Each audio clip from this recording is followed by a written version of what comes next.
பகல் என்ன ராத்திரி என்ன உன்னை பார்ப்பதற்கு பகல் என்ன ராத்திரி என்ன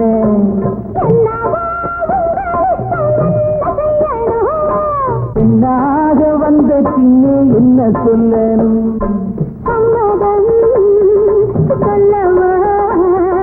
சொன்னதும் வெல்லவா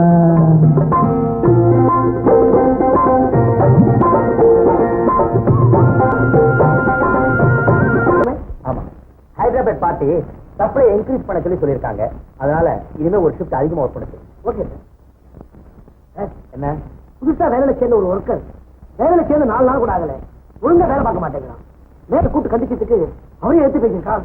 அவனை வேலையில இருந்து டிஸ்மிஸ் பண்ணலாம்னு. எடுத்தது யாரையும் டிஸ்மிஸ் பண்ணாதீங்க. வேணும்னா ஒரு வார்னிங் ஆர்டர் இருக்கும். வார்னிங்கெல்லாம் பயப்படா தெரியல, ரொம்ப அரகண்டா பிக்கப் பண்றான் சார். ஆல்ரைட், எனக்கு நான் பேசிக்கிறேன். ஹலோ, அடட மணிரா, குட் மார்னிங். Good morning. என்ன எல்லாம் பர்ஃபெக்டா வந்து சார், கவலைப்படாதீங்க. கேட்டியாரா கேட்டேன்னு சொல்லுங்க. Okay, thank you.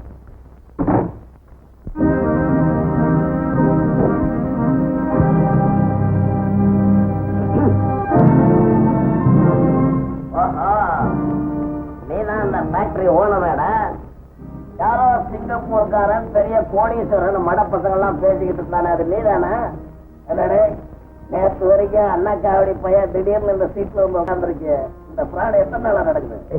சத்தம் போடாதா, ஒழுங்கா பிடிச்சப்பா. என்ன பார்த்து சத்தம் போடாதடான்னு சொல்றியா? ஏண்டா சத்தம் போடாம நீ வந்து இங்க உட்காந்துக்கிட்ட சுகமான வாழ்க்கையை அனுபவிக்கிற? என்னடா பாக்குற, புரியலையா?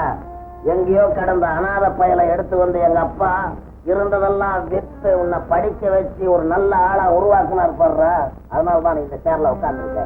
உனக்கு காட்டின அதே அக்கறையை எங்க அப்பா எனக்கு காட்டியிருந்தா இந்த சீட்ல நீ உட்கார முடியாதுடா. நான் தான்டா உட்கார்ந்துருப்பேன். என்ன என்னடா செய்ய சொல்ற? நீ இப்ப அனுபவிக்கிறியே இந்த படாடோகமான வாழ்க்கை, அதுல எனக்கு பங்கு கொடுன்னு கேக்குறேன். கொடுக்கலன்னா? கொடுக்கல என்னவா? நீ யாரு? இவன் ஒரு அநாத பய, ஹோட்டல் சப்ளையர். இவன் கோடீஸ்வரன் கிடையாது, பிச்சைக்கார பய அப்படின்னு உன் பூர்வீகத்தை எல்லாரும் முன்னாடி போட்டு உடைச்சிடுவேன். என்ன பிளாக்மெயில் பண்ண நினைக்கிறீங்க? என்னை பத்தி சொன்னா எங்க என்னுடைய பழைய வாழ்க்கைக்கு நான் போயிடுவேணும்னு பயப்படுறேன்னு நினைக்கிறியா? எனக்கு அந்த வாழ்க்கை ரொம்ப பழக்கப்பட்டு போச்சுறேன். நான் இந்த இடத்துக்கு வந்ததே என்னை வளர்த்து ஆளாக்கின அந்த தெய்வத்தை சந்தோஷமா வச்சு காப்பாற்றணும் தாண்டா.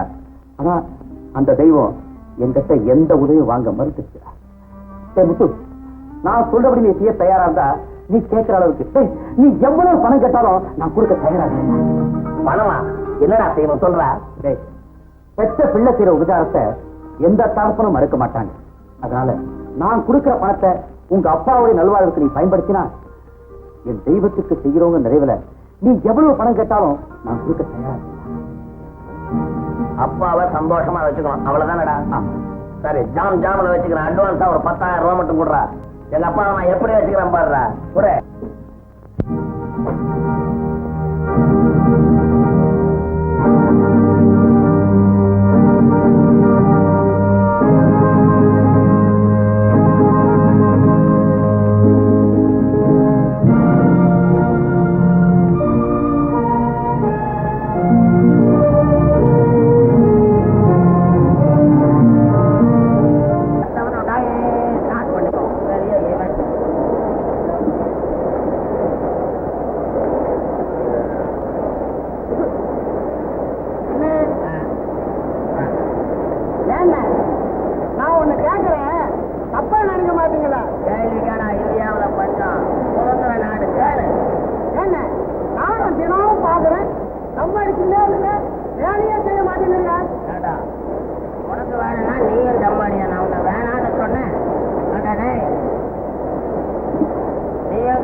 சும்மா கூட்டு போட்டு போட்டுருப்பான், பயப்படாத. அவனை கேட்டு போட சொல்லுப்பா.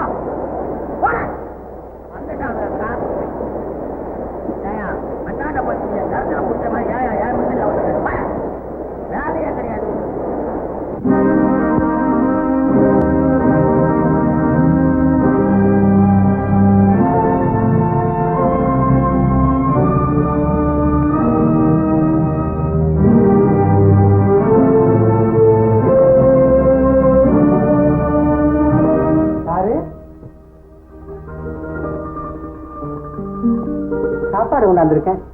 உடம்பு சரியில்லை, சாப்பாடு வேண்டாம், திருப்பி எடுத்து.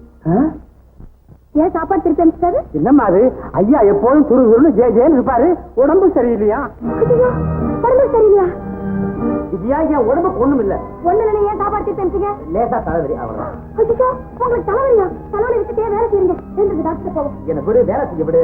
பாருங்க, உங்களுக்கு ஒண்ணும் தெரியாது, நான் சொல்றத கேளுங்க. எழுந்திருங்க, முதல்ல doctor.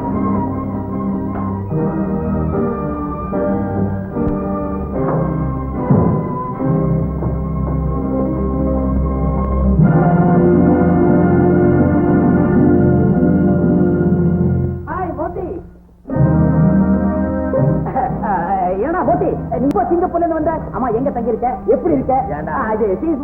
Vijaya. Hello. Hello. Sorry. பாத்தியா, நான் ஃபாரின்ல பழகி பழகி எனக்கு இந்தியன் கல்ச்சரே மறந்து போச்சு. அம்மாடி, நீ ரொம்ப குடுத்து வச்சவன்.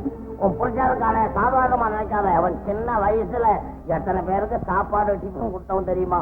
அவன் கை நிறைய ஹோட்டல் பில் வாரி வாரி வழங்குவான். இருக்கட்டும், சொன்னேன். இருக்கட்டும், அவங்க நிறைய பேசணும். மாடி போலாம். காபி சாப்பிட்டு. அம்மாடி, நீ என்ன தப்பா புரிஞ்சு. என் வாழ்க்கையில சாப்பிட்டதில்ல.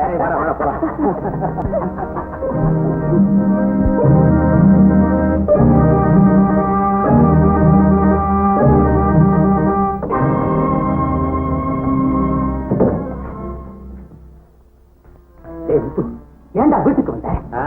நீ வாழ்றிய இந்த குபேர வாழ்க்கை, மாட மாளிகை, கூட கோபுரம் இதெல்லாம் பறிச்சுக்கிட்டு போலான்னு வந்தேன். கூட பைத்தியக்கார, நீ என்னதான் கொடி கட்டி வாழ்ந்தாலும் அதை பத்தி எனக்கு கவலை இல்லடா. இன்னும் எதுக்காக இங்க வந்த? எல்லாம் பணத்துக்கு தான்டா. 10,000 ரூபாய் அதுக்குள்ள செலவழிச்சியா? அட பாவி, நீ எங்க அப்பாவை என்ன சாதாரண வறுமையிலேயா விட்டுட்டு வந்த? அவர்கிட்ட இருக்கிறதெல்லாம் சுரண்டிக்கிட்டு அவரை அம்போன்னு ஓட்டாண்டி ஆகிட்டு வந்தியடா. அதுக்கு இந்த 10,000 ரூபாய் எந்த மூளைக்குடா? அவர் இப்பதான் சந்தோஷமா வயிறார சாப்பிடுறாரு. மக சம்பாதிக்கிறானேன்னு பூரிச்சு போறாரு. ஆப்பிளா சாப்பிடுறாரு, ஆரஞ்சு ஜூஸா குடிக்கிறாரு. இந்த உண்மையா சொல்ற? அதை கொஞ்சமா இருக்கிறடா, சந்தோஷமா இருக்கிறடா. டேய், அவர் சந்தோஷமா இருக்காருன்னு கேள்விப்பட்ட உடனே எவ்வளவு சந்தோஷப்படுறேன்னு. அப்ப இன்னொரு 10,000 ரூபாய் கொடு. எங்க அப்பாவை சும்மா ஜாம் ஜாம்னு பாத்துக்கிறேன். சரிண்டா, அவர் சந்தோஷத்துக்காக நீ எவ்வளவு பணம் கேட்டாலும் தர. ஒரு ஆடு மட்டும் ஏன்டா பிச்சரா இருக்கு? உனக்கு எப்ப பணம் தேவைப்பட்டாலும் ஆபீஸ்க்கு வந்து வாங்கிக்கிறேன். தயவு செஞ்சு வீட்டுக்கு மட்டும் வராது. இடம் எதுவா இருந்தா எனக்கு என்னடா, எனக்கு தேவை பணம் தானே.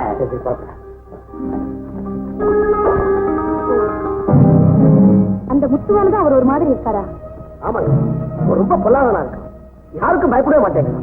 நான் அவனை கண்டிச்சதுக்கு என்னையும் தூக்கி பேசிட்டான். அப்படியா? ஆமாங்க, இதை பத்தி சார்கிட்ட ரிப்போர்ட் பண்ணேன். அவரு உடனே அவர் கூப்பிட்டு வச்சு பேசுறாரு. என்ன சொன்னானோ ஏது சொன்னானோ அதுல இருந்தா சார் ஒரு மாதிரியா இருக்கு. இதை பத்தி நான் அவர்கிட்ட பேசுறேன். இந்த ஃபைல் சார் கையெழுத்து போடணும். இதை வச்சுட்டு போங்க. கையெழுத்து வாங்கி ஃபைல் ஆபீஸ் அனுப்புறேன். தேங்க்யூ. அப்ப நான் வரேன்.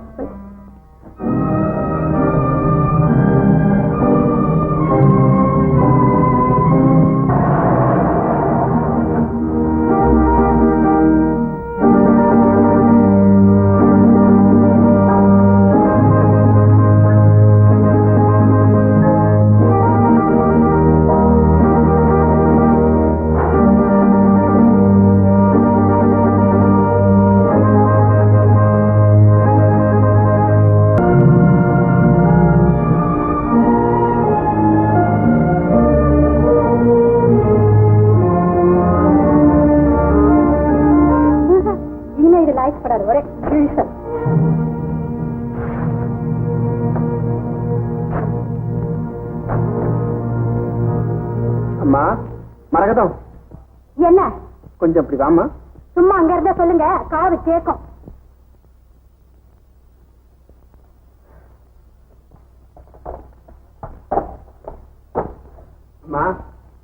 என்ன சும்மா தன இல்ல, உங்ககிட்ட ஒரு விஷயம் கேட்கலாமான்னு. கொஞ்சம் இப்படி வரையாமா. என்ன சொல்லுங்க. கேட்கறது வித்தியாசமா நினைச்சுக்கிறமா.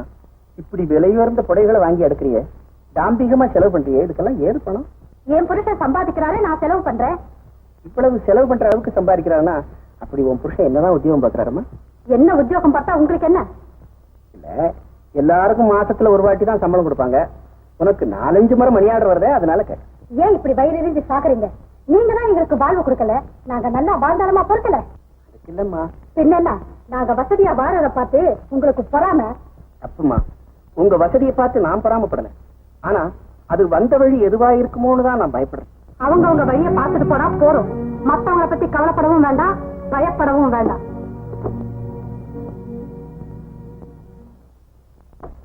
ஏறிடும் கூட்டத்தை ஏற்றிவிட்டு அந்த ஏணி இருக்கும் அம்மா, அது ஏறுவதில்லை அம்மா.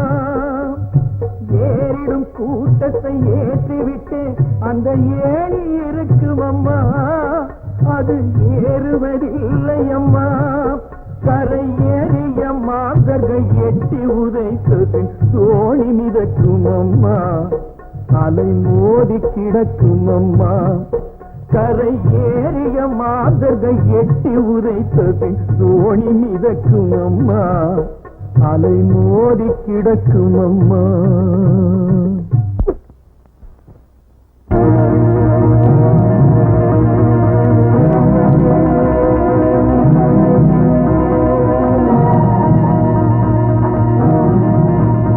மேனேஜர், யாரோ ஒருத்தவங்க கிட்ட ரொம்ப தகராறு பண்றா. நீங்களே யாரவன்? முத்து.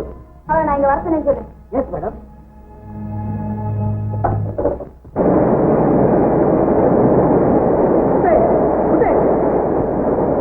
மேனேஜரா எங்க வந்த? முதலாளி கூப்பிடுறாங்க. போய் சொல்லாம சொல்லு. என்ன முதலாளி கூப்பிடுறாரா, முதலாளி அம்மா கூப்பிடுறாங்களா? இல்லையே, ஆச்சரியமா இருக்கு. ஏயா அம்மா கூப்பிடுறது எப்படியா தெரியும்? உன்ன மாதிரி அஞ்சாவது போட்டவெல்லாம் இங்க இருக்கிற வரைக்கும் எனக்கு தெரியாம பாரு, இருக்கு. எதுக்கு அனாவசியமாச்சு அம்மா தான் கூப்பிடுறாங்க. சரியா இல்லையா? இந்த பேங்க்ல எத்தனை முதலாளி? எனக்கு ஒழுங்கா சம்பளம் கொடுக்கறது முதலாளி தான். அவரு கூப்பிட்டாவே நான் ஒழுங்கா போக மாட்டேன். இந்த அம்மா கூப்பிட்டா நான் வந்துருவேன்னு நினைக்கிறியா? போயா போனானே.